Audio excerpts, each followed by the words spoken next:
வெளிப்படுத்தின விசேஷம் 3ஆம் அதிகாரம் 7வது வசனம் நம்ம எல்லாருக்கும் தெரிந்திருக்கிற வசனம். ஒருவரும் திறக்கக்கூடாதபடிக்கு பூட்டுகிறவரும் ஒருவரும் பூட்டக்கூடாதபடிக்கு திறக்கிறவரும் சொல்லுகிறதாவது அப்படின்னு இருக்கிறது. பொதுவாக நாம் இதை ஒரு வாக்குத்தத்த வசனமாக பயன்படுத்துகிறோம். ஆண்டவர் நமக்கு என்ன செய்கிறார்? ஒருவரும் பூட்டக்கூடாதபடிக்கு திறக்கிறவர். ஜனவரி மாதம் 1ஆம் தேதியிலலாம் இந்த வாக்குத்தத்த வசனம் அநேகரால் பயன்படுத்தப்படுகிறது. அதில் நான் மாற்று கருத்து இல்லை. அந்த வசனத்தை நானும் ஆமோதிக்கிறேன், இல்லைன்னா சொல்லலை. கர்த்தர் நமக்கு திறந்த வாசலை கட்டளையிடுகிறார். எல்லாம் உண்மைதான். இதுவும் நான் உனக்கு திறந்த வாசலை வைத்திருக்கிறேன் அப்படின்னு ஆண்டவர் சொல்றார். அதே நேரத்தில் இந்த வசனத்தினுடைய இன்னொரு பகுதி தான் அதில் இருக்கு. அதை தான் நாம இன்னைக்கு பார்க்க போகிறோம். ஒருவரும் பூட்டக்கூடாதபடிக்கு திறக்கிறவரும். அடுத்து என்ன இருக்கிறது? ஒருவரும் திறக்கக்கூடாதபடிக்கு பூட்டுகிறவரும். இதை நம்ம தியானிக்கிறதே இல்லை. இதை பற்றி நம்ம கவலைப்படுறதும் இல்லை. இதை பற்றி நம்ம பேச போகிறதும் இல்லை. ஏன் அப்படின்னு கேட்டால், நமக்கு இந்த க்ளோஸ்ட் அப்படின்னாலே ஒரு நெகட்டிவ், அல்லது ஒரு அடைக்கப்பட்டதுன்னா நமக்கு என்னவா இருக்குது? ஒரு நெகட்டிவான காரியமாக தான் இருக்கிறது. நமக்கு எல்லாமே திறந்துருக்கணும், அப்படிதானே? ஆனால் வீடு மட்டும் பூட்டி தான் இருக்கணும், இல்லை? எங்கேயாவது வெளியே போனால் வீட்டை என்ன பண்ணிடுறீங்க? பூட்டி வச்சிருக்கீங்க. இப்போ பூட்டுறது நல்லதா கெட்டதா? பீரோல லாக்கரை பூட்டி வைக்கிறது நல்லதா கெட்டதா? அப்போ பூட்டுறது கெட்டதா நல்லதா? கவனிங்கள். அப்போ திறக்கிறது ஒரு ஆசீர்வாதம் என்று சொன்னால், அதே தேவன் தான் சொல்றார் பூட்டுகிறதும் என்னது? ஒரு ஆசீர்வாதம். ஒருவரும் திறக்கக்கூடாதபடிக்கு பூட்டுகிறவர் சொல்லுகிறதாவது. பொதுவாக நாம் இதை எப்பவுமே இப்படித்தான் பார்க்கிறோம். என்ன பூட்டுறது அப்படின்னா, தேவன் பூட்டிட்டு வரா எல்லாத்தையும். அப்போ பூட்டிட்டாருன்னா எப்படி ஆசீர்வாதம்? திறந்து வைக்கிறது எப்படி ஒரு ஆசீர்வாதமோ, அதே மாதிரி சில நேரங்களிலே பூட்டி வைக்கிறதும் ஆசீர்வாதம் தான். அந்த ஆசீர்வாதத்தையும் கர்த்தர் நமக்கு தருகிறவராக இருக்கிறார். நான் இந்த வேதத்தை படிச்ச வரைக்கும் எனக்கு தெரிஞ்ச ஒரு விஷயம் என்னன்னா, ஆண்டவர் நமக்கு எதை செய்தாலும் அதில் ஒரு ஆசீர்வாதம் இருக்கிறது. அவரால் நமக்கு தீங்கே செய்ய முடியாது. நமக்கு தீங்கு நினைக்காத ஒருத்தர் இருக்கிறார்னா அது நம்முடைய ஆண்டவர் ஒருத்தர் மட்டும்தான். நான் எப்பவும் சொல்வேன், ஆண்டவர் நம்மளை திட்டி சொல்றது கூட ஆசீர்வாதமா தான் இருக்கும். ஏன்னு சொன்னா, அவர் டிசைன்லயே அப்படி ஒண்ணு இல்ல. என்ன இல்ல? அவர் டிசைன்லயே அப்படி ஒண்ணு கிடையாது. நமக்குள்ள ஒரு காரியம் இருந்தால்தான் அது வெளியே வரும். இதயத்தை நிறைவினால் வாய் பேசும். கர்த்தருக்குள்ள அப்படி ஒரு கான்செப்டே கிடையாது. அப்படி இருக்கிறதுனால அவரால் உங்களுக்கு எனக்கு என்ன செய்ய முடியாது? தீங்கு செய்யவே முடியாது, தீங்கு நினைக்கவே முடியாது. எப்படியாவது நமக்கு நன்மை செய்ய வேண்டும் என்று தான் அவர் நினைப்பார். கடைசி வரைக்கும் அந்த தீங்கு ஒண்ணு வருதுன்னா, அவர் சொன்ன நன்மையை நம்ம ஃபாலோ பண்ணாததுனால வந்த விளைவு அது. இப்போ ஒரு ஸ்பீட் பிரேக்கர் இருக்கு, அந்த இடத்துல ஒரு போர்டு வச்சிருக்காங்க, ஒரு ஸ்பீட் பிரேக்கர் இருக்குன்னு சொல்றாங்க. நாம அந்த போர்டை பார்த்து ஸ்லோ பண்ணிட்டோம்னா ஸ்பீட் பிரேக்கர் நமக்கு ஒன்றும் ஆகாது, அழகா ஏறி இறங்கிடுவோம். அதை கவனிக்காம நம்ம பாட்டு வேகமா போனா அந்த ஸ்பீட் பிரேக்கர்ல வண்டி என்ன ஆகும்? தூக்கி வேகமா அடிக்கும். அந்த ஸ்பீட் பிரேக்கர் எதுக்கு போடப்பட்டது? நல்லதுக்காக போடப்பட்டது. அங்க ஆக்சிடென்ட் ஆகக்கூடாது அப்படின்னு தான் போட்டாங்க. ஆனா நாம அதை கவனிக்கல. அந்த ஸ்பீட் பிரேக்கர் இப்ப நமக்கு என்னவா மாறிடுச்சு? யாரா இங்க ஸ்பீட் பிரேக்கரை போட்டு வச்சது அப்படின்னு நம்ம கேட்போம். யாரா போட்டு வச்சது? இப்படி போட்டு வச்சு கீழே ஆக்சிடென்ட் ஆகிற மாதிரி பண்ணிட்டாங்களே. இல்ல அது ஆக்சிடென்ட் ஆகக்கூடாதுன்னு தான் வச்சாங்க. அந்த காஷனை கேட்காதனால அது நமக்கு தீமையா மாறிடுச்சு. அதே தான் கர்த்தர் எப்பவுமே நமக்கு நன்மையான காரியங்கள் தான் செய்வார். அந்த நன்மையான காரியங்களை நாம் கவனிக்காமல் விட்டுவிட்டால் அது நமக்கு தீமையாக மாறுகிறது. நான் சொல்றது உங்களுக்கு புரியுதா? அதே மாதிரி தான் கர்த்தர் பல நேரங்களிலே நமக்கு வாசல்களை அடைக்கிறார். அவர் அடைக்கிற வாசல் ஏன் அடைக்கிறாருங்கிறது ரொம்ப முக்கியம். அடைச்சு வச்சுட்டாரு. பல நேரத்தில் நீங்க சொல்றீங்கல்ல, என்னன்னே தெரியலங்க, எனக்கு இது நடக்கவே மாட்டேங்குது, என்னன்னே தெரியல, கர்த்தர் எல்லாத்தையும் அடைச்சு வச்சிருக்காரு, எந்த பக்கம் போனாலும் க்ளோஸ்டா இருக்குது, என் வாழ்க்கையில ஒரு ஆசீர்வாதமே இல்ல, என்ன பண்றதே தெரியல அப்படின்னீங்கன்னா, அந்த அடைத்து வைத்ததுக்கு பின்னால் தேவனுடைய திட்டம் ஒன்று இருக்கும், அல்லது சில காரியங்களை கர்த்தர் எதிர்பார்ப்பார். அதனாலதான் கர்த்தர் அடைப்பார், இல்லைன்னா அடைக்க மாட்டார். வாசிங்க ஆதியாகமத்தின் புத்தகம் 7ஆம் அதிகாரம் 16வது வசனத்தை வாசிங்க. அது 7:16 வாசிங்க. தேவன் அவனுக்கு கட்டளையிட்டபடியே ஆணும் பெண்ணுமாக சகலவித மாம்ச ஜந்துக்களும் உள்ளே பிரவேசித்தன.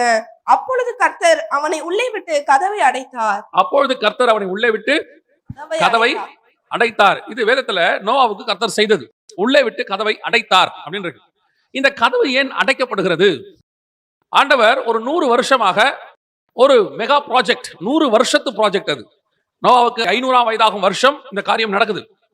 அதாவது ஒரு பேழையை உண்டு பண்ண சொல்றார் கர்த்தர். 600ஆம் வயதாகும் வருஷம் தான் ஜலப்பிரளயம் பூமிக்கு மேல் வருது.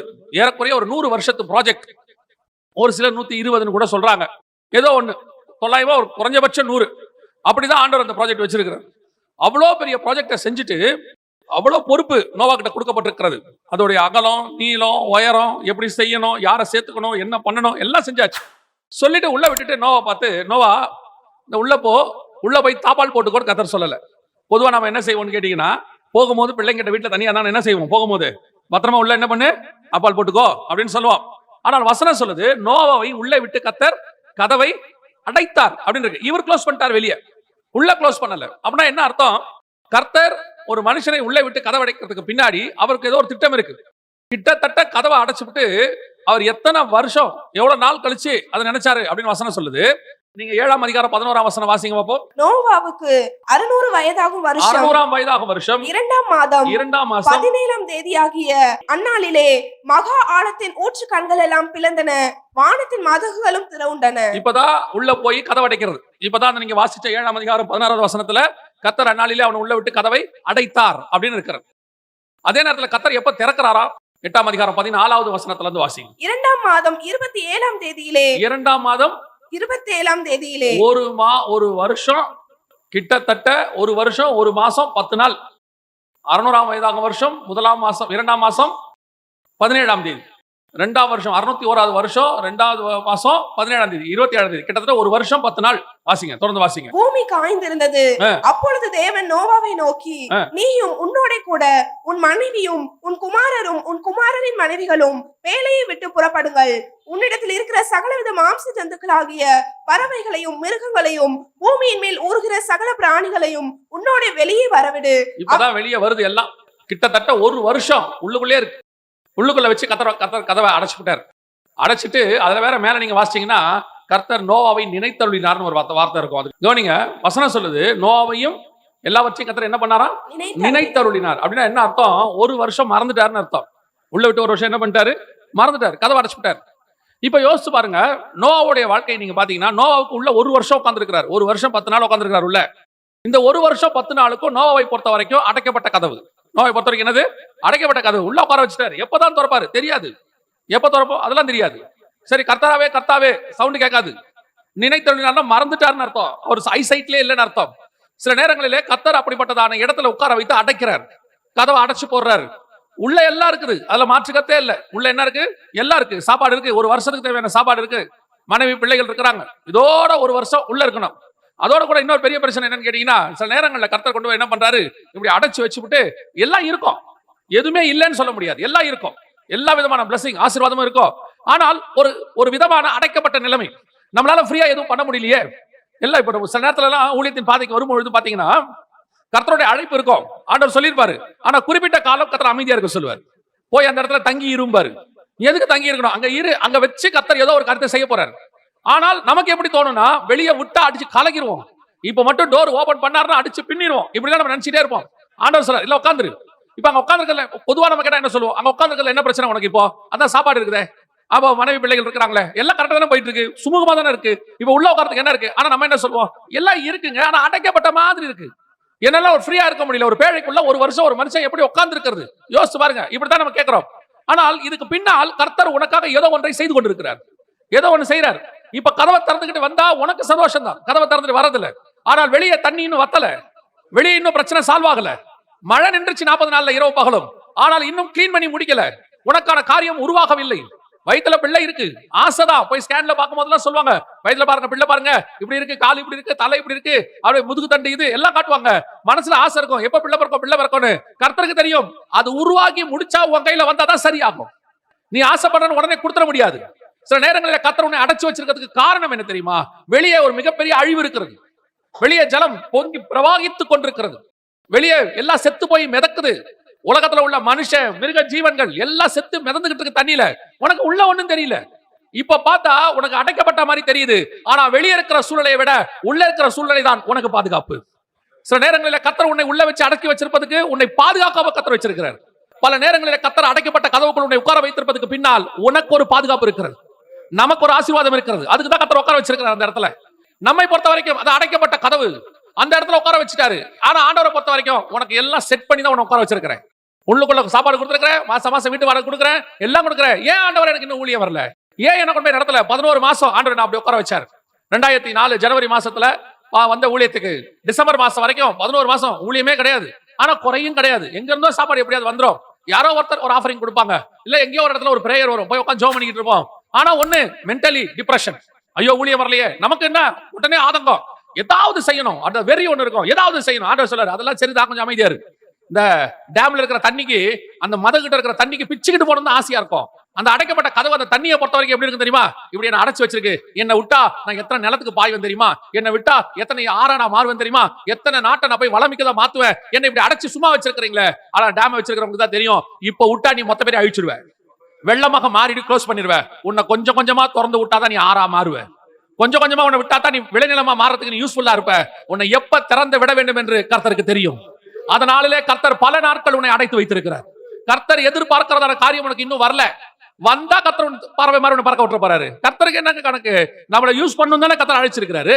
நம்மளை கர்த்தர் பயன்படுத்தணும்னு வச்சிருக்காரு. பல நேரங்களில் கர்த்தர் உன்னை உருவாக்குறதுக்கு நோக்கம் என்ன? உன்னை அடைச்சு கூண்டுக்குள்ள வச்சு சாவடிக்கிறதுக்கா? இல்ல, அவர் எதிர்பார்க்கிறதான வளர்ச்சி வந்துட்டா கர்த்தர் உன்னை வெளியே கொண்டு போய் விடுவார். நான் பல நேரங்களில் பார்த்திருக்கிறேன். பைபிள் வந்து யோசிப்பேன். சாமுவேலை விட்டு தாவீதை அபிஷேகம் பண்ணியாச்சு, ராஜாவா அபிஷேகம் பண்ணியாச்சு. ஆனால் ராஜாவாக உடனே மாறல தாவீது. 30 வயசு வரைக்கும் வெயிட் பண்ண வேண்டி இருந்துச்சு. ஏன் தெரியுமா? ஒரு ராஜாவை அபிஷேகம் பண்ணாரு, அவனை உடனே ராஜாவை உட்கார வச்சுட்டாரு மேல சவுல. ஒரு புகழ் வந்துச்சு, ஒரு அதிகாரம் வந்துச்சு, கரெக்டா தான் போயிட்டு இருந்தான். திடீர்னு அவனுக்கு எங்க இருந்தோ அந்த பதவி ஆசை வந்துருச்சு, அந்த பெருமை வந்துடுச்சு. தனக்கு முன்னாடி இன்னொருத்தனை பெருமையா பேசினவன அவனால ஏத்துக்க முடியல. அவன் தப்பான ராஜாவா மாறிட்டான். இப்ப அடுத்த ராஜாவை கொண்டு வராரு. இவனை எப்படி கொண்டு வராரு தெரியுமா? இவனை கழுதத்துக்கே மேய்க்க போனவில்லை, இவன் ஆடு தேடி போனவன். இவனை ஓட விட்டு, வனாந்தரத்துல ஓட விட்டு, எதிரிகள் துரத்த விட்டு எல்லா பாடுக்கு நடத்துறாரு. ஆனா ராஜா தான். ஆனா அபிஷேகம் என்னது? ராஜா தான். இப்ப எங்க இருக்காரு? பெலிஸ்தர் பாளையத்துல பைத்தியத்தை போல வேஷம் மாறி இருந்தான், பைத்தியக்காரனை போல. ஆனா யாரு? ராஜா. கர்த்தருடைய பார்வையில யாரு? ராஜா. வனாந்தரத்துல சவுலுக்கு பயந்து ஓடிக்கொண்டிருக்கிறான். ஆனா கர்த்தருடைய பார்வையில யாரு? ராஜா. அங்க போய் உட்கார்ந்து எந்த நேரத்துல உயிர் போமோன்னு அழுது பாடிட்டு இருக்கிறான். ஆனா இவன் யாரு?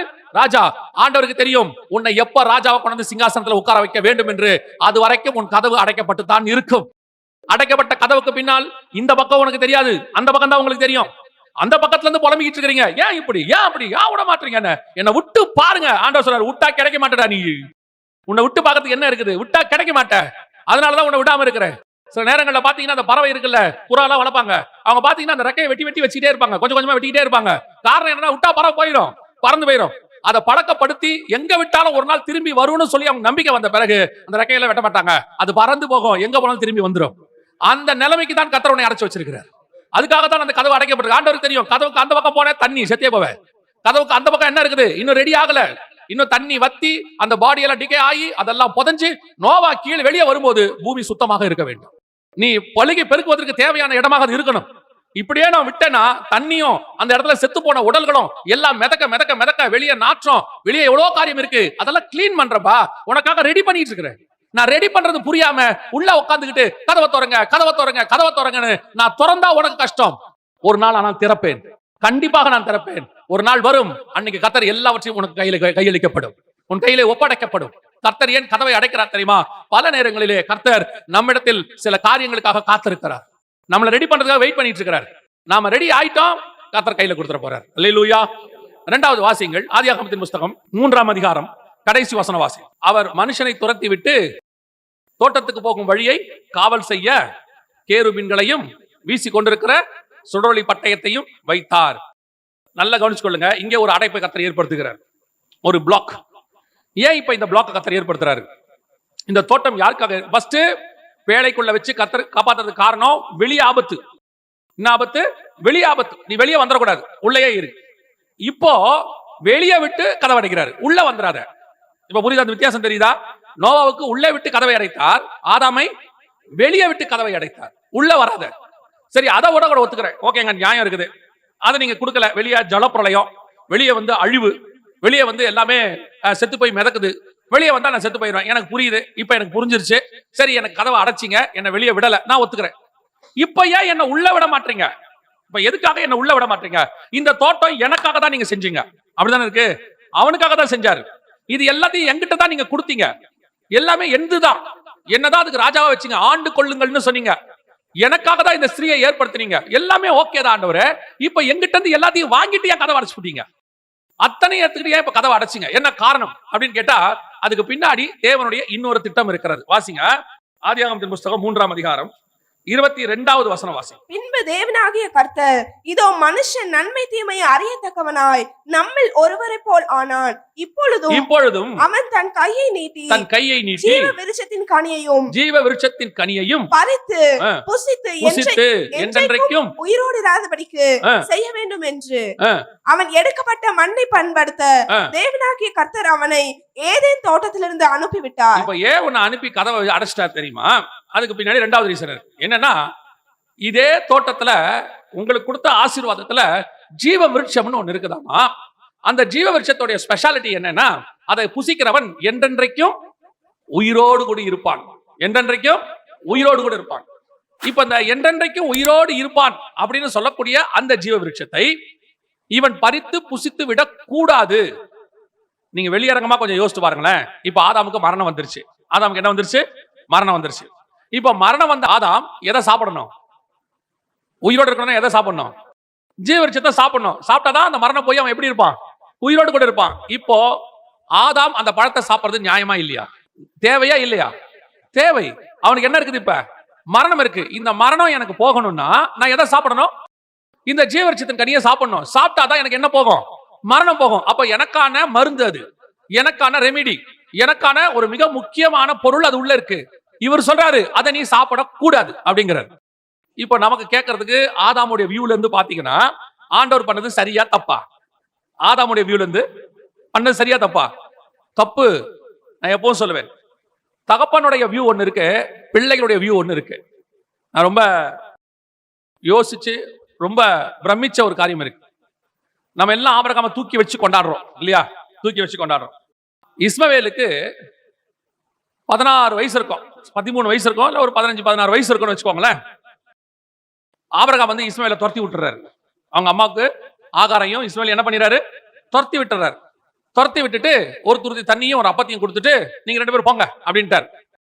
இப்போ இஸ்மவேலுடைய பார்வையை நீங்க பார்க்கணும். இஸ்மவேலுடைய பார்வையை பார்த்தீங்கன்னா, எங்க அப்பா எங்க பெரியம்மாவுக்கு ரொம்ப வருஷம் குழந்தை இல்ல, அதனால எங்க அம்மாவை கல்யாணம் பண்ணாரு. கல்யாணம் பண்ணி நாங்க நல்லா தான் இருந்தோம். கரெக்டா இவனுக்கு ஒரு 14 வயசு ஆகும் போது யார் பிறக்கிறது?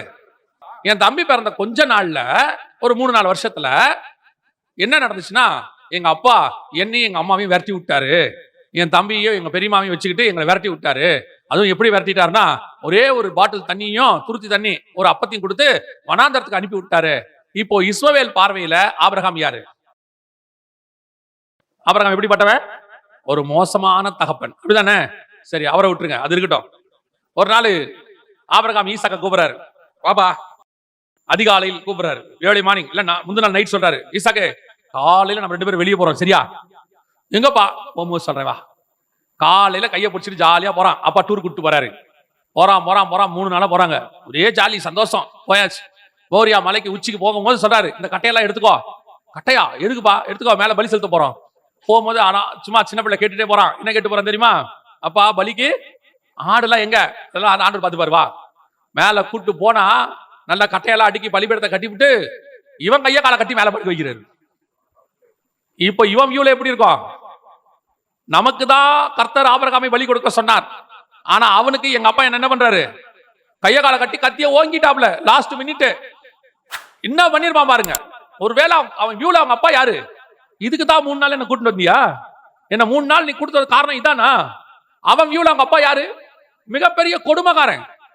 இஸ்மவேல் வியூல அக்கிரமக்காரன். எல்லாம் கிடைச்ச உடனே எங்களை விரட்டி விட்டான் எங்க அப்பா. இவன் வியூல கூட்டிட்டு போய் எங்க அப்பா என்ன வெட்ட பாக்குறான். யோசித்து பாருங்க, 2 பேர் வியூலையும் ஆபிரகாம் ஒரு மோசமான தகப்பன், மோசமான தகப்பன். ஆனால் கர்த்தருடைய பார்வையிலே அவன் நீதிமான். கர்த்தருடைய பார்வையிலே அவனை போல விசுவாசத்தின் தகப்பன் ஒருவனும் இல்லை. நான் ஆபிரகாமின் தேவன் கர்த்தர் சொல்றாரு. அப்படின்னா ஒரே விஷயத்துக்கு 2 ஆங்கிள் இருக்குது. 2 விஷயத்தை பார்க்கணும். கர்த்தருடைய பார்வையில பார்க்கணும் எதையுமே. ஏன் பார்வையில கர்த்தர் செய்யறது பல நேரங்களில் அவர் எனக்கு தகப்பன், பல நேரத்துல கர்த்தர் எனக்கு செய்யறது எனக்கு தீமையாய் தோணுகிறது. ஏன் இப்படி பண்றாரு? ஏன் இந்த மாதிரி சொல்றாரு? அதான் ஆரம்பத்திலே சொன்னேன், என் தகப்பனிடத்துல தீமை என்பது கிடையவே கிடையாது. என் தகப்பன் எனக்கு செய்யற எந்த ஒரு காரியத்திலும் எனக்குத்தான் நன்மை இருக்குமே ஒழிய ஒரு நாளும் எனக்கு அதில் தீமை இருக்கவே வாய்ப்பே கிடையாது. ஏன் இப்படி செஞ்சாரு?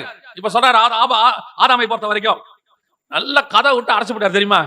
போக விடாம நல்ல ஒரு தூதரை நிக்க வச்சு விட்டாப்ல. அவன் ஜெய்ஜாண்டிக்கா இருக்கான். ஒருவன் 1000 பேரையும், இருவர் 10000 பேரையும் ஜெயிப்பாங்களாம். அப்படிப்பட்ட ஒரு தூதரை நிக்க வச்சு விட்டாப்ல. இவன் 6 அடி தான் இருக்கான். அவன் இருக்கான் 10000 பேர் அடிக்கிற அளவுக்கு. அப்படியே தாண்டி உள்ள போனாலும் பயங்கரமான கத்தி ஒண்ணு வச்சு விட்டாப்ல. சுத்திக்கிட்டே கிடக்க 4 பக்கமும். இதெல்லாம் தாண்டி அந்த பழத்தை சாப்பிட எப்படி சாப்பிடுறது? இல்ல நான் செத்து போறேன். இந்த மாதிரி சூழ்நிலை இருக்கும்போது ஆதாமுடைய மைண்ட் எப்படி இருக்கும் தெரியுமா? இவ்வளோ தூரம் பாசமா பண்ணிவிட்டு, ஆனா அந்த ஜீவவிருட்சத்தை அதுதான் மெயின் இருக்கிறதுலயே, நான் சாக போறேன், நான் சாகாம இருக்கிற பழம் அது உள்ள இருக்கு, மரம் அங்க இருக்கு, எனக்கு எல்லாத்தையும் அடைச்சு வச்சிருக்கிறார். இப்படி அதை நான் போய் எடுக்கவே முடியாதபடி பண்ணிவிட்டாரு. நம்ம பார்வையில ஏன் ஆண்டவர் இப்படி செய்யறாரு? யோசிச்சு பாருங்க. ஆதாமுக்கு அதை கொடுக்க வேண்டாம் என்று கர்த்தர் முடிவு பண்ணி இருந்தால் அந்த மரத்தை வேரோட வெட்டி போட்டுருக்கலாம், மொத்தத்தையும் க்ளோஸ் பண்ணி போட்டுருக்கலாம். இல்லையா, ஆதாம் சாப்பிடக்கூடாதுன்னா ஆதாம க்ளோஸ் பண்ணிருக்கலாம். அவர் உண்டாக்கினவர், அவருக்கு அழிக்கவும் வல்லமை இருக்கிறது. ஆனா ஆதாமையும் வச்சு விட்டாரு, ஜீவவிருட்சத்தையும் வச்சுட்டாரு. ரெண்டையும் ரெண்டு தரத்துல வச்சுட்டு நடுவுல காவலை வச்சுட்டாரு. இப்ப இதுக்கு பேர் என்ன தெரியுமா? அடைக்கப்பட்ட வாசல். என்ன வாசல்? அடைக்கப்பட்ட வாசல். அதுவா அடைச்சு கிடக்கு. இப்ப பார்த்தா ஆதாம் அங்க இருந்து பாக்குறாரு, மரம் தெரியுது தூரத்துல, போக முடியாது. சில நேரத்துல ஆசீர்வாதம் தெரியும். பிஸ்காவின் கொடுமுடியில ஏறினா மோசைக்கு என்ன தெரியும்? கானான் தேசம் தெரியும், போக முடியாது. யோர்தானை கிராஸ் பண்ண மாட்டேன். ஆண்டவரை பார்க்க வச்சீங்களே, கொடுத்தா என்ன? உன் கண்களால் காண்பாய், சுதந்திரிக்க மாட்டேன். அவ்வளவுதான். பல நேரத்துல ஆண்டவர் வச்சிருக்கிற ஆசீர்வாதம் தூரத்துல தெரியுது, கண்ணு பாக்குது, வந்துரும் தெரியுது, ஆனா வராது. கத்த நிக்க வச்சிருவார், அப்படியே நிக்க வச்சிருவார், வராது. ஏன் ஆண்டவரை இந்த நடுவுல ஒரு டிஸ்டர்பன்ஸ், ஏன் நடுவுல ஒரு அடைப்பு, ஏன் என்ன சாப்பிட விடாம பண்ணிருக்கீங்க அப்படின்னா, கர்த்தர் சொல்றாரு, இந்த பழத்தை நீ சாப்பிடக்கூடாதுன்னு நான் சொல்லல, இப்ப நீ சாப்பிடக்கூடாது. அந்த பழம் இப்ப உனக்கு தேவைப்படாது. ஏன் ஆண்டவரே? இப்ப சாப்பிட்டா என்ன? இப்ப நீ நன்மை தீமை அறியத்தக்கவராய் நம்மில் ஒருவனை போல ஆனான். இப்ப உனக்குள்ள என்ன இருக்குது? தீமை இருக்குது. தீமையே இல்லாத போது நீ இருந்த, உன்னை நான் அப்படிதான் படைச்சேன். ஆனா அப்ப இந்த பழத்தை நீ சாப்பிடுறதுனா பிரச்சனை இல்லை. இப்ப உனக்குள்ள தீமையும் இருக்கு. இந்த தீமையோட நல்லா கவனி. இப்ப நமக்குள்ள ஒரு தீமை இருக்குது. நாம ரட்சிக்கப்படணும்னு சொல்றோம். எதுக்குள்ள ரட்சிக்கப்படணும்? ஒரு மனுஷன் தன் வாழ்நாள்ல எதுக்குள்ள ரட்சிக்கப்படணும்? சாகிறதுக்குள்ள ரட்சிக்கப்படணும். அதானே உண்மை. செத்த பிறகு அதனால பிரயோஜனம் இல்லை. நீங்க ஒருவேளை சுவிசேஷம் ஒருத்தருக்கு சொல்லி அவர் கேட்காம செத்துட்டாரு, இப்ப நீங்க என்ன சொல்வீங்க தெரியுமா? எவ்வளவோ சொன்னாங்க அந்த ஆளுக்கு சுவிசேஷம், கடைசி வரைக்கும் ஏத்துக்காம என்ன ஆயிட்டான்? செத்தே போயிட்டான். ஏன் செத்துட்டா என்ன? அதுக்கப்புறம் மனம் திரும்புவதற்கு வாய்ப்பு இல்லை. அப்ப அந்த மரணம் தான் ரட்சிப்புக்கான கடைசி இடம். மரணம் தான். அப்ப கர்த்தர் எதுக்கு மரணத்தை வச்சிருக்கிறாருன்னா, நீ அதுக்குள்ள ரட்சிக்கப்படணுங்கிறதால ஒரு கான்செப்டுக்காக. நீ அதோட நீ சாவே இல்லைன்னு வச்சுக்கோங்க. இப்ப யோசிச்சு பாருங்க, உங்களுக்கு மரணமே இல்லை, நீங்க நன்மை தீமை அறியத்த கூட இருக்கீங்க, உங்களுக்குள்ள பாவமும் இருக்கு, நீங்க பாவம் செஞ்சுக்கிட்டே இருக்கீங்க. ஒருத்தர் சுவிசேஷம் சொல்றாரு, இப்ப நீங்க என்ன சொல்வீங்க? என்ன சொல்வீங்க? பாத்துக்கலாம் இல்லைங்க. நீங்க சாவறதுக்குள்ளேன்னு ஒரு விஷயம் சொன்னா தானே ரட்சிக்கவே முடியும். உங்களுக்கு சாவே இல்லைன்னா நான் எதுக்கு ரட்சிக்க பண்ணோம்? இந்த பூமியில சந்தோஷமா இருக்க போறேன், 1000 வருஷம் 2000 வருஷம் 3000 வருஷம் இருக்க போறேன், எனக்கு எதுக்கு ரட்சிப்பு? அப்ப ரட்சிக்கப்படுவதற்கு கர்த்தர் வச்ச ஒரு டெட்லைன் தான் என்னது? மரணம், டெத். இதுக்குள்ள ரட்சிக்கப்படணும். இப்ப ஆதாமுக்கு அந்த பழத்தை அவர் கொடுக்கலனா, இப்ப நான் கொடுப்பேன் ஆதாம், நீ சாப்பிட்டுருவ. சாப்பிட்டா நீ என்றைக்கு என்னவா இருப்ப? உயிரோட இருப்ப. உனக்கு மனம் திரும்பதுக்கு வாய்ப்பே இருக்காது. மனம் திரும்ப என்ன இருக்காது? வாய்ப்பே இருக்காது. அந்த மரணம்னு ஒண்ணு இருந்தாதா அதுக்குள்ள நீ மரணம் திரும்புவ, அதுக்குள்ள நீ ஞானஸ்தானம் எடுப்ப, அதுக்குள்ள நீ சுவிசேஷம் சொல்வ. இப்போ பாருங்க, சாகரத்துக்குள்ள நான் சுவிசேஷம் சொல்லிடணும், சாகரத்துக்குள்ள ஞானஸ்தானம் எடுக்கணும். நம்மளோட டெட்லைன் எதுவா இருக்குது? அந்த மரணமாக இருக்குது. இதுக்குதான் கர்த்தர் அந்த பழத்தை அவன் கையில கொடுக்காம வச்சார். கொடுத்திருந்தானா அவன் ரட்சிக்கவே பட்டுக்க முடியாது, அவன் எந்த ஒரு காரியத்தையும் மனுஷன் செய்யவே முடியாது. இப்போ உங்களுக்கு எனக்கும் ஒருவேளை ஆதாம் அதை சாப்பிட்டு இருந்தாருன்னா நமக்கும் மரணமே இருந்திருக்காது. மரணமே இல்லாம நாமளும் பாவத்துல நல்லா உழன்று. ஏன்னா ஆதாம் தன் சாயலாய் ஒரு குமாரனை பெற்றான். அப்படின்னா என்ன அர்த்தம்? அவன மாதிரியே பிள்ளைங்க பெற ஆரம்பிச்சிருச்சு. ஒரு மனுஷன் மூலமாக பாவம் பூமிக்குள் வந்தது. அப்ப அவன் வழியா மரணமும் இல்லாத ஒரு நிலை வந்துரும். ஆட்டோமேட்டிக்கா நம்ம எல்லாமே பூமி முழுக்க பாவிகளா இருப்பாங்க, எவனுமே ரட்சிக்கப்பட மாட்டான். அந்த மனம் திரும்புதலே இருக்காது.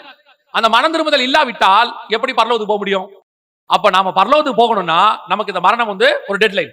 அந்த மரணத்துக்குள்ள ரட்சிக்கப்படணும். அந்த மரணம்னு ஒண்ணு இருந்தாதான் இந்த ஜீவ விருட்சத்தை நீங்க சாப்பிட்டீங்கன்னா அது போயிடும். அப்ப அதுக்குதான் ஆண்டவர் தடுத்து வச்சாரு. சரி, இதை கொடுக்கவே மாட்டாரா? அப்ப நமக்கு அது கிடையவே கிடையாதானா? வாசிங்க வெளிப்படுத்தின விசேஷம் 2ஆம் அதிகாரம் 7வது வசனம் வாசிங்க.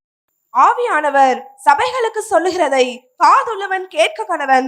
ஜெயம் கொள்ளுகிறவன் எவனோ, ஜெயம் கொள்ளுகிறவன் எவனோ அவனுக்கு தேவனுடைய பரதீசின் மத்தியில் இருக்கிற, தேவனுடைய பரதீசியின் மத்தியில் இருக்கிற ஜீவ விருட்சத்தின் கனியை புசிக்க கொடுப்பேன் என்றெழுது. அப்போ அதை புசிக்க கூடாதுன்னு சொன்ன ஆண்டவர், புசித்து என்றென்றைக்கும் உயிரோடு கூட இருக்க கூடாதுன்னு சொன்ன ஆண்டவர் இப்ப சொல்றாரு வெளிப்படுத்தல் 2:7 ஜெயம் கொள்ளுகிறவன் எவனோ அவனுக்கு ஜீவ விருட்சத்தின் கனியை புசிக்க.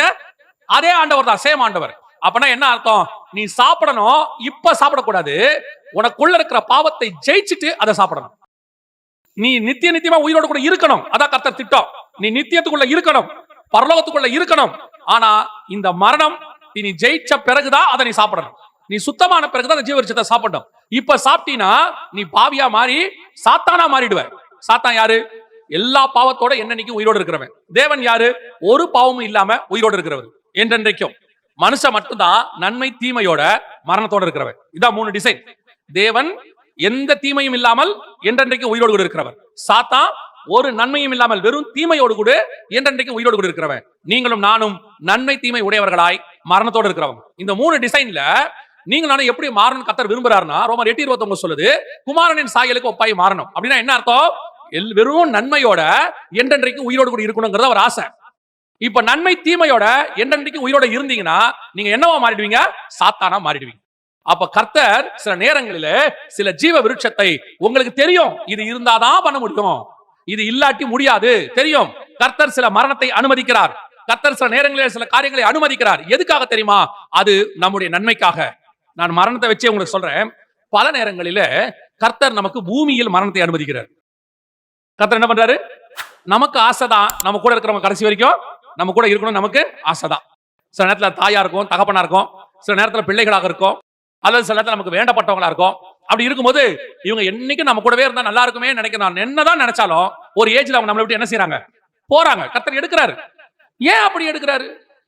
ஏன் இப்ப அவங்க ரட்சிக்கப்பட்டவங்க தான், அவங்க கர்த்தருக்குள்ள இருக்கிறவங்க தான், ஆனாலும் கர்த்தர் எடுக்கிறாரு அவங்க நம்மளை விட்டு. பல நேரங்களில நாம் பிரியவே வேண்டாம், இருக்கணும், க்ளோஸா இருக்கணும் எல்லாம் நினைக்கிறோம். ஆனாலும் கர்த்தர் எடுக்கிறார். எதுக்காக தெரியுமா? அந்த ஆத்மாவுக்கு அதுக்கப்புறம் பூமியில இருந்தா அந்த ஆத்மா கெட்டு போகும், அந்த ஆத்மா விழுந்து போகும். அதுக்கு முன்பதாகவே கர்த்தர் எடுக்க வேண்டும் என்று விரும்புகிறார். வசனம் சொல்லுது, தீங்கு வராதற்கு முன்னே நீதிமான் எடுத்துக்கொள்ளப்படுகிறான். இப்போ எசேக்கியா ராஜாவை கர்த்தர் எடுக்க முடிவு பண்ணிட்டார். சொல்லிட்டார் ஆண்டவர், நீ சாகவே சாவாய் அப்படின்னு. இப்போ எசேக்கியா ராஜாவுக்கு போறதுக்கு ஆசை இல்லை. அவருக்கு என்ன ஆசை? இன்னும் கொஞ்ச நாள் இருந்துட்டு போலாமே, ராஜாவா இருக்கிறோமே, ராஜா லைஃப் சூப்பரா இருக்குதே, இந்த ராஜா லைஃப்ல நல்ல ஜாலியா வாழ்ந்துட்டு போலாமே அப்படின்னு முடிவு பண்ணிட்டார். பார்த்தா அழுவுறாரு. சில ஆட்கள்லாம் பாத்தீங்கன்னா ஆண்டவர்ட்ட போய் கெஞ்சுவாங்க, எப்படியாவது ஜீவனை கொடும். இவரும் சவுறு பக்கமா திரும்பி அழுவுறாரு. அழுத உடனே கர்த்தர் என்ன பண்றாரு? சரி ஒரு 15 வருஷம் கூட அவங்ககிட்ட போய் சொல்லிட்டாரு. அவரும் தீர்க்கதரிசியும் போய் சொல்லிட்டாரு. ஆண்டவருக்கு என்ன கொடுக்குறாரு? 15 வருஷம் கொடுக்குறாரு. இப்ப ராஜாவுக்கு ஒரே சந்தோஷம். ஆனால் அந்த 15 வருஷத்துலதான் அவர் ஒரு திருமணம் பண்ணுவாரு. அவருக்கு ஒரு குழந்தை பிறக்கும். அந்த குழந்தைக்கு பேரு மனாசே. இஸ்ரவேல் ராஜாவிலேயே மோசமான ராஜா யாருன்னா அவன் தான். அவன் ராஜாவாகும் போது 12 வயசுன்னு இருக்கும். மனாசே ராஜாவாகும் போது 12 வயது உடையவனா இருந்தான். எசேக்கியாவுடைய பையன். அடுத்து அவன் தான் ராஜாவாவான். எசேக்கியா ஒருவேளை முன்பதாகவே மரித்திருந்தால் இந்த குழந்தை பிறந்திருக்காது. வேறொரு பிள்ளை தான் ராஜாவா மாறி இருக்கும். இஸ்ரவேல்ல மோசமான ராஜான்னு ஒருத்தன் வந்திருக்கவே மாட்டான். சில நேரத்துல நாம இப்படி கேட்கக்கூடிய விஷயம், கர்த்தர் கொடுக்கும் போது வாங்கிக்கிறோமா? கர்த்தர் எடுக்கும் போது கொடுத்துடணும். அவர் கொடுக்கும் போது எவ்வளவு சந்தோஷமா வாங்குறோமோ அவர் எடுக்கும் போதும் கொடுத்துடணும். நம்ம கூட எவ்வளவு நாள் இருந்தாலும் நமக்கு சந்தோஷம் தான். ஆனா அவங்க அதுக்கப்புறம் அந்த ஆத்மா போறதா அவங்களுக்கு நல்லது, இல்லைன்னா அவங்களுக்கு ஒரு பெயின்ஃபுல் ப்ராசஸ். பல நேரங்களில கர்த்தர் நமக்கு நடுவுல ஜீவ விருட்சத்தின் கனிக்கும் நமக்கும் நடுவுல ஒரு தடையை வச்சிருக்கிறார். சில நேரங்களில் கர்த்தர் மரணத்தை அனுமதி கொடுக்கிறார். சில நேரங்களில் கர்த்தர் நம்முடைய ஜீவனை எடுக்கிறார். கர்த்தர் கொடுத்தாலும் ஸ்தோத்திரம், கர்த்தர் எடுத்தாலும் ஸ்தோத்திரம். கர்த்தர் கரத்தில் தீமை என்பது கிடையவே கிடையாது. சிலர் உங்களை விட்டு சில காரியங்களை கர்த்தர் எடுக்கும் போது உங்களுக்கு அது துக்கமா இருக்கும். மாம்சத்துல கண்டிப்பா துக்கம் இருக்கும். ஏன்னா நம்ம கூட இத்தனை வருஷம் இருந்திருக்காங்க, உண்மைதான். ஆனால் சில நேரங்களில கர்த்தர் அந்த பிரிவினை இருக்குல்ல, அடைக்கப்படுறது நடுவுல, அது நன்மை. கர்த்தர் உன்னை விட்டு எடுக்கிறது நன்மை. சிலர் கேட்டுக்கிட்டே இருப்பாங்க, 10 வருஷம் கேட்பாங்க, ஏன் எடுத்தாரு, எதுக்காக எடுத்தாரு, எதுக்காக ஆண்டவர் எங்க அப்பாவை எடுத்தாரு, ஏன் எங்க அம்மாவை எடுத்தாங்க? எடுத்ததுதான் அவர்களுக்கு நல்லது. சில நேரங்களில் உன்னை விட்டு ஜீவ விருட்சத்தை கர்த்தர் தூரப்படுத்துறார், நடுவுல ஒரு தடை உண்டு பண்றார். காரணம் என்ன தெரியுமா? இப்போ உனக்கு அது தேவைப்படாது. உன்னை பூரணப்பட்ட பிறகு கர்த்தர் உனக்கு நித்திய ஜீவனை கட்டளையிட வல்லமை உள்ளவராக இருக்கிறார். அல்லேலூயா. கடைசியா ஒரு காரியத்தை சொல்லி நாம் ஜெபம் பண்ணி முடிக்க போகிறோம். வாசிங்க என்னாகமத்தின் புத்தகம் 14ஆம் அதிகாரம் 34வது வசனம் வாசி. நீங்கள் தேசத்தை சுற்றி பார்த்து 40 நாள் லக்கத்தின்படியே ஒவ்வொரு நாள் ஒவ்வொரு வருஷமாக நீங்கள் 40 வருஷம் உங்கள் அக்கிரமங்களை சுமந்து என் உடன்படிக்கைக்கு வந்த மாறுதலை உணர்வீர்கள். இந்த சம்பவம் உங்க எல்லாருக்கும் நல்லா தெரியும். என்ன சம்பவம் அப்படின்னு கேட்டீங்கன்னா, இஸ்ரவேல் ஜனங்கள் கானானை சுத்தி பார்க்க போனாங்க. சுத்தி பார்த்துட்டு வந்துட்டு ஒரு 10 பேர் துர்ச்செய்தியை பரப்பினாங்க. காலேபும் யோசுவா மட்டும் சாதகமாக பேசினாங்க. இப்ப கர்த்தர் சொல்றாரு என்னாகும் 14ல, அவங்கள நான் வழியில கொன்று போட போறேன் எல்லாம் சொல்லிட்டாரு. ஆனா சொல்லிட்டு இன்னொன்னு சொல்றாரு. அந்த வசனத்தை வாசிங்க. 14ஆம் அதிகாரம் 20வது வசனம். என்னாகும் 14:20. அப்பொழுது கர்த்தர் உன் வார்த்தையின்படியே மன்னித்தேன். இந்த ஜனங்களை என்ன பண்ணிட்டாரு? ஜனங்களை அழிக்க போறேன்னு சொல்லிட்டாரு. வாசிங்க 11:12 வாசிங்க. 14:11-12. கர்த்தர் மோசேயை நோக்கி, எதுவரைக்கும் இந்த ஜனங்கள் எனக்கு கோபம் உண்டாக்குவார்கள்? தங்களுக்குள்ளே நான் கட்டின சகல அடையாளங்களையும் அவர்கள் கண்டும் எதுவரைக்கும் என்னை விசுவாசியாதிருப்பார்கள்? நான் அவர்களை கொள்ளை நோயினால் பாதித்து சுதந்திரத்துக்கு புறம்பாக்கி போட்டு அவர்களை பார்க்கிலும் உன்னை பெரிதும் பலத்ததுமான ஜாதியாக்குவேன் என்றார். கொள்ளை நோயினால் பாதிக்க போறேன், பெரிய ஜாதியாக்குவேன் எல்லாம் சொல்லிட்டாரு. ஆனா திருப்பி என்ன சொல்லிட்டாரு? மோசே போய் கதறி ஜெபம் பண்ணி எல்லாம் கேட்ட உடனே அந்த 20 வாசிங்க. அப்பொழுது கர்த்தர் உன் வார்த்தையின்படியே மன்னித்தேன். என்ன பண்ணிட்டாரு? மன்னிச்சிட்டாரு. ஆனா இப்ப என்ன சொல்றாரு 14:34? நீங்கள் தேசத்தை சுற்றி பார்த்த 40 நாள் இலக்கத்தின்படியே ஒவ்வொரு நாள் ஒவ்வொரு வருஷமாக நீங்கள் 40 வருஷம் உங்கள் அக்கிரமங்களை சுமந்து என் உடன்படிக்கைக்கு வந்த மாறுதலை உணர்வீர்கள். இது என்ன மன்னிப்பு? இவங்க சுத்தி பார்த்தாங்க, கோவப்பட்டு கொள்ளை நோயில வாதிப்பேன்னு சொல்லிட்டாரு. அப்புறம் மோசையை போய் கதறி கேட்டாரு. சரி ஓகே, உன் வார்த்தை படி அவங்க என்ன பண்ணிட்டேன், மன்னிச்சிட்டேன்னு சொல்லிட்டாரு. பின்னாடி திருப்பி மோசை கிட்ட சொல்றாரு, அவங்க அக்கிரமத்தை நான் மன்னிக்க மாட்டேன், 40 நாள் 40 வருஷம் சுத்தி வரட்டும்ன்றாரு. இது என்ன விதமான மன்னிப்பு? பல நேரத்துல கர்த்தர் சில பாவங்களை மன்னிச்சிடுறாரு, ஆனா அதோட எஃபெக்ட் மட்டும் அப்படியே இருக்குது.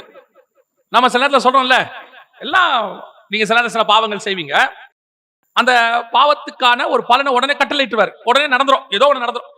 ஆனா நீங்க போய் கதறி கேட்ட உடனே மன்னிச்சிட்டார், உங்களுக்கு அந்த தேவ பிரசனம் திருப்பி கிடைச்சிடும். ஆண்டவர்கிட்ட போய் உபாசம் பண்ணியோ அழுதோ ஏதோ ஒண்ணு கேட்கறீங்க, கர்த்தர் மன்னிச்சிட்டார். மன்னிச்ச பிறகு உங்களுக்கு என்ன இருக்குது? அந்த ஒரு சமாதானம் வந்துருச்சு, கர்த்தர் மன்னிச்சிட்டாருங்கிறதான ஒரு நிறைவு வந்துருச்சா, ஆமா ஆண்டவர் மன்னிச்சிட்டாரு, பழைய ஒரு அபிஷேகம் திருப்பி உங்களுக்குள்ள வருது. ஆனா அந்த பாவம் செஞ்சதுனால ஏற்பட்ட ஒரு எஃபெக்ட் இருக்குல்ல, அது அப்படியே இருக்கும், அது மாறி இருக்காது. ஏன்னு தெரியாது. நான் ஒரு உதாரணத்துக்கு சொல்றேன், அது உங்களுக்கு புரியுமான்னு பாருங்க. இப்ப நீங்க வந்துட்டு ஒருத்தர்கிட்ட நிறைய பேர்ட்ட கடன் வாங்கிட்டீங்க, கடனை வாங்கி வட்டி கிட்டி எல்லாம் ஆயிடுச்சு. இப்ப என்ன ஆச்சு அப்படின்னு கேட்டீங்கன்னா, எல்லாரும் உங்களை கொலை பண்ற அளவுக்கு அல்லது நெருக்குறாங்க. நீங்க வேற வழி இல்லாம ஆண்டவர்கிட்ட போய் எங்கேயோ ஒரு இடத்துல அழுது புலம்புறீங்க.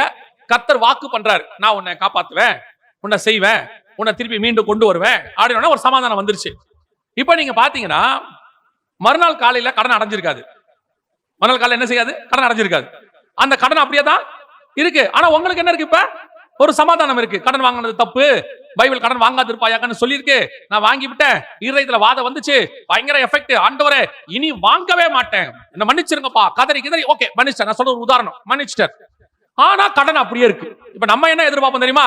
ஆண்டவர் உடனே மொத்த கடனையும் அதிசயமா கடன் வாங்கினவன் எல்லாம் வந்து மறுநாள் காலையில நீங்க கடன் கொடுக்க வேண்டாம், உங்கள் கடனை நாங்க மன்னிச்சிட்டோம், இனிமேல் நீங்க கடனே கொடுக்க வேண்டாம் அப்படின்னு சொல்லணும்னு நம்ம நினைப்போம். நம்ம வியூ தானே, உடனே ரிலீஸ் பண்ணி விட்டுறணும் நம்மள ஆண்டவர், மொத்த கடன் இல்லாம நம்ம ஓகே. ஆனா ஆண்டவர் செய்ய மாட்டார் தெரியுமா உங்களுக்கு? அந்த எஃபெக்ட் அப்படியே இருக்கும்.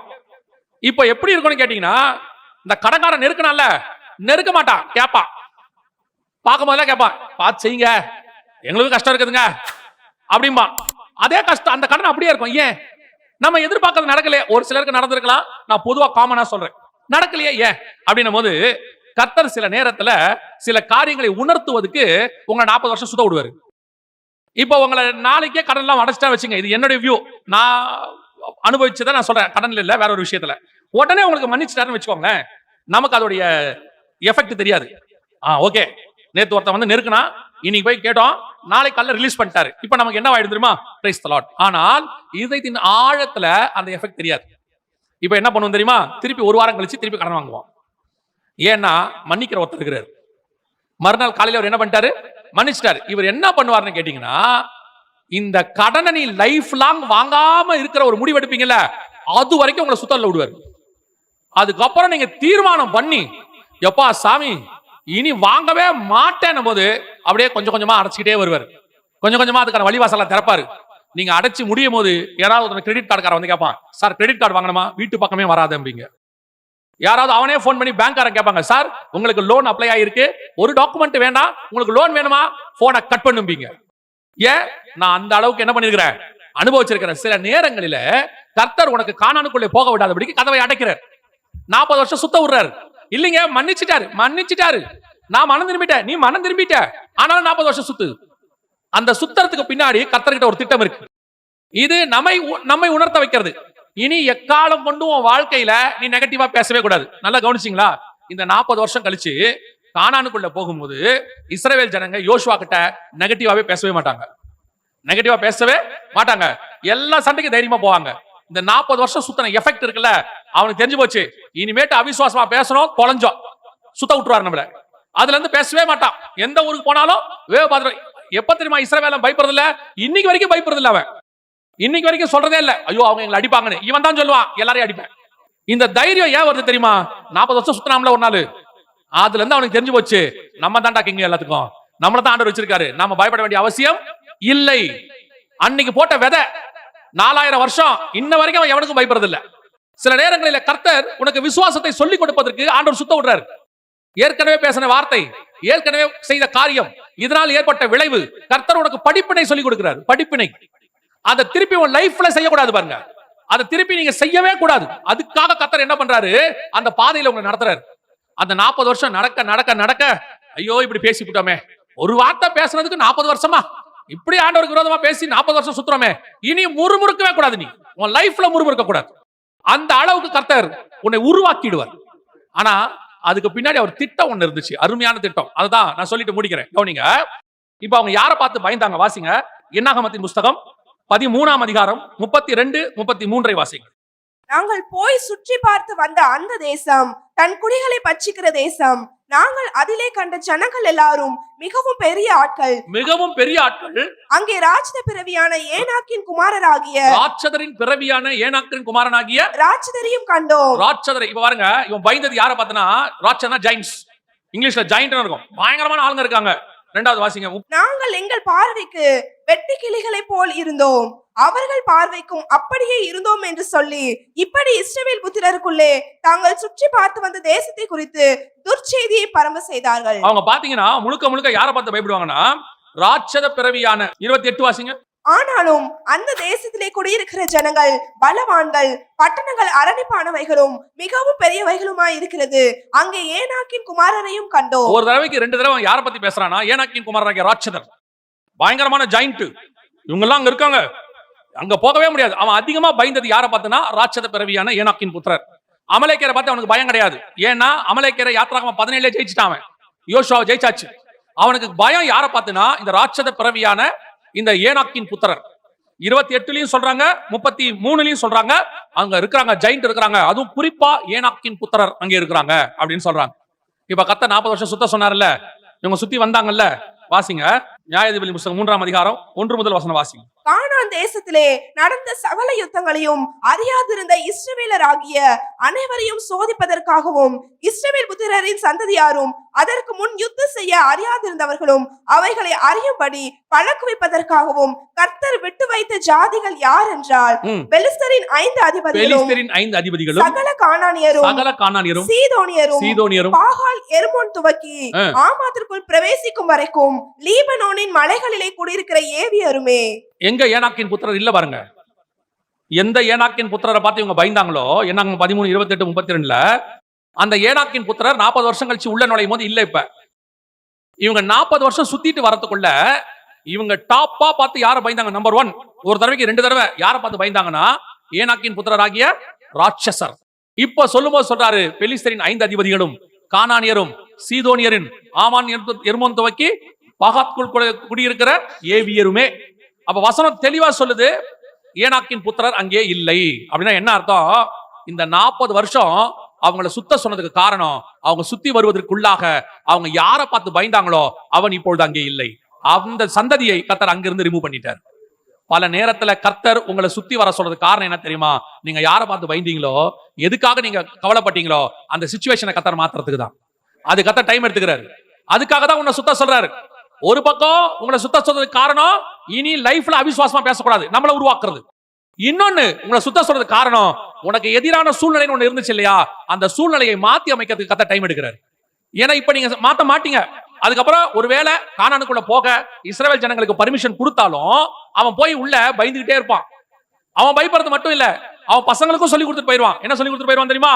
அங்க ராட்சசன் இருக்கிறான், ஐயோ மோசமானவன். இப்போ நமக்கு அதான் சொல்லி கொடுத்து வச்சிருக்காங்க.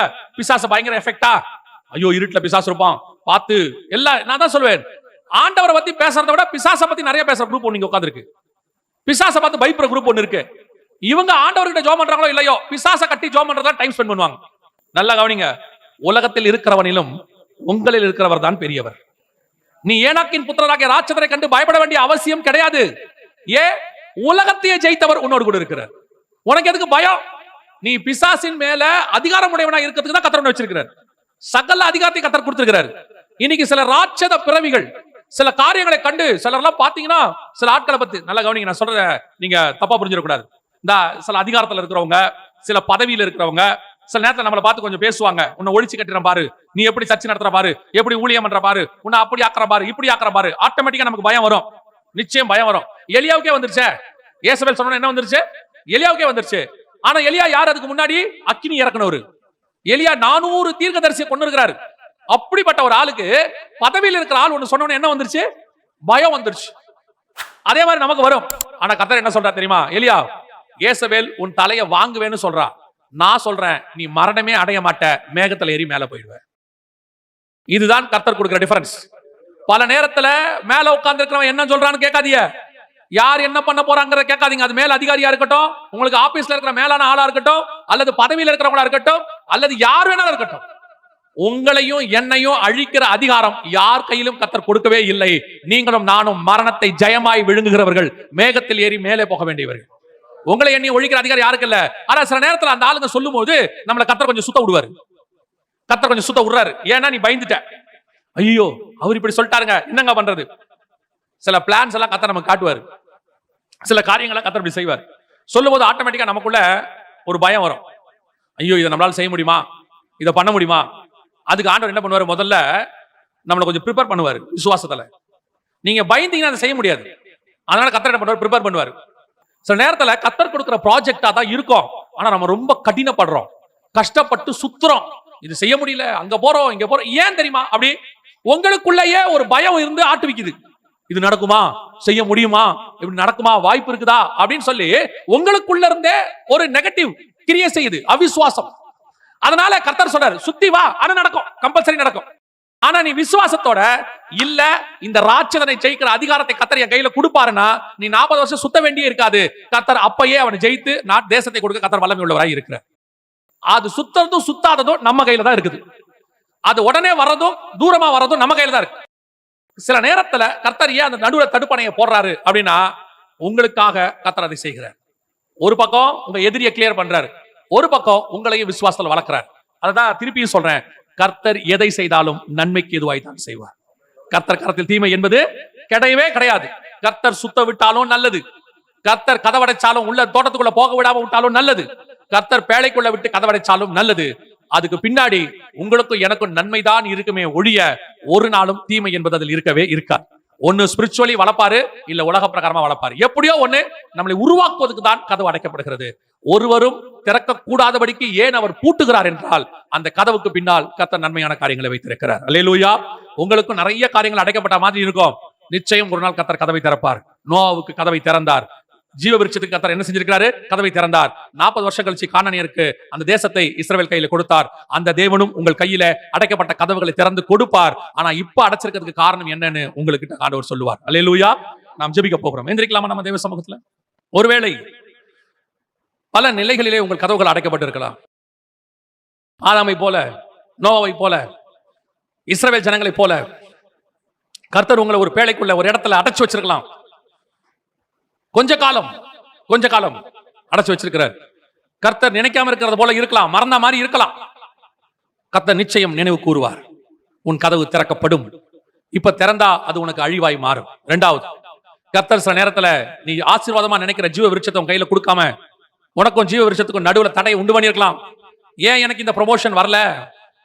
ஏன் இன்னும் எனக்கு கொடுக்காம இருக்கீங்க? எனக்கு கொடுத்தா நலமா இருக்குமே. கர்த்தர் சொல்றாரு, இப்ப உனக்கு அதை கொடுக்க முடியாது. இன்னும் உன்னை உருவாக்க வேண்டி இருக்கிறது. ஜெயம் கொள்ளுகிறவன் எவனோ அவனுக்கு ஜீவ விருட்சத்தின் கனியை புசிக்க கொடுப்பேன். நிச்சயம் கர்த்தர் உனக்கு தருவார். கடைசியாய், ஏன் ஆண்டவரே என்ன சுத்த விடுறீங்க? அதான் மன்னிச்சிட்டீங்களே, நான் போய் மன்னிப்பு கேட்டேன், மன்னிச்சிட்டீங்களே, அப்புறம் ஏன் என்ன சுத்த விடுறீங்க? இனி நீ பாவம் செய்யாமல் இருக்கணும். இப்ப நீ செஞ்ச பாவத்தை மன்னிச்சிட்டேன், இனி பாவம் செய்யாதேன்னு சொல்லி இருக்கிறேன். நீ பாவம் செய்யாம இருக்கிறதுக்கான உணர்வை உனக்குள்ள உண்டாக்கிக்கிட்டு இருக்க. ரெண்டாவது, நீ சுத்தி முடிக்கிறதுக்குள்ள நீ எதை பார்த்து பயந்தியோ, எது உனக்கு எதிராக பெருசா நினைச்சோ, எதை உன்னால ஜெயிக்க முடியாதுன்னு நினைச்சியோ, எது இதா உன்னால வாங்க முடியாதுன்னு நினைச்சியோ, அதை வாங்குவதற்கான எல்லாத்தையும் உனக்கு நான் ரெடி பண்ணி கொடுத்துருவேன். நீ அதை முடிக்கிறதுக்குள்ள கர்த்தர் உன் கையில கொண்டு வந்து கொடுத்துருவார். நன்மையான ஈவுகளை கட்டளையிடுகிற தேவன் உனக்கு வாக்கு பண்ணுகிறார். நான் சொல்லியும் செய்யாதிருப்பேனோ, வசனத்தையும் நிறைவேற்றாதிருப்பேனோ. ஒப்பு கொடுப்போமா? கர்த்தர் இடைப்பட்டிருந்தா கரங்களை ஆண்டவருக்கு நேரா உயர்த்தி, இன்னைக்கு என் கூட நீங்க பேசி இருக்கிறீங்க ஆண்டவரே, இன்னைக்கு உங்ககிட்ட கர்த்தர் இடைப்பட்டிருந்தா உன் கரங்களை ஆண்டவருக்கு நேராக உயர்த்தி ஆண்டவர்கிட்ட அதை சுதந்திரிக்க போறீங்க. உங்க கரங்களை எதுக்கு தெரியுமா உயர்த்த சொல்றேன்? நீங்க இப்போ அதை ஆமோதிக்க போறீங்க. ஆமேன் ஆண்டவரே, என் அடைக்கப்பட்ட கதவு திறக்கப்படும், எனக்கு சொன்ன வாக்கு தத்தம் நிறைவேறும், எனக்கு சொன்னவைகள் அத்தனையும் நடக்கும். ஆண்டவர் எங்கிட்ட சொன்னதுல ஒன்றையும் நீர் கைவிட செய்கிற தேவன் அல்ல, மறக்கிற தேவன் அல்ல. ஒருவேளை இதுவரைக்கும் நீர் மறந்தவரை போல இருக்கலாம், நீர் இப்பொழுது நினைக்க போகிறீர். நினைத்து என்னை மீண்டுமாக என் வாசலை திறக்க போகிறீர். ஒப்பு கொடுப்போமா? சர்வ வல்லமையுள்ள எங்கள் ஆண்டவரே, இந்த நாளுக்காக உமக்கு நன்றி. கரங்களை உயர்த்தி ஆண்டவரே சுதந்திரிக்க வேண்டும் என்று சொல்லி ஜெபித்துக் கொண்டிருக்கிற ஒவ்வொருத்தருக்காய் நான் ஜெபிக்கிறேன். கிருபையுள்ள கரத்திலே தாழ்த்துகிறோம். நீர் எங்களுக்கு சொன்னவைகளை 100% சுதந்திரத்துக் கொள்ள கர்த்தர் கிருபை பாராட்டும். அடைக்கப்பட்ட கதவுகளுக்கு நாங்கள் தான் காரணமாக இருப்போம் ஆண்டவரே. ஒருவேளை நீர் அடைத்திருப்பீரானால் அதற்கு பின்னால் ஒரு நன்மை இருக்கும் ஆண்டவரே. நாங்கள் பொறுமையோடு காத்திருக்கிறோம். ஏற்ற நேரம் வரும்பொழுது பலத்த கரத்துக்குள் இருக்கிறோம். ஏற்ற நேரம் வரும்பொழுது நீர் உயர்த்த வல்லமை உள்ளவராய் இருக்கிறேன். ஒவ்வொருத்தருக்காய் நாங்கள் ஜெபிக்கிறோம். ஆசீர்வதியும். இயேசு கிறிஸ்துவின் நாமத்தில் பிதாவே.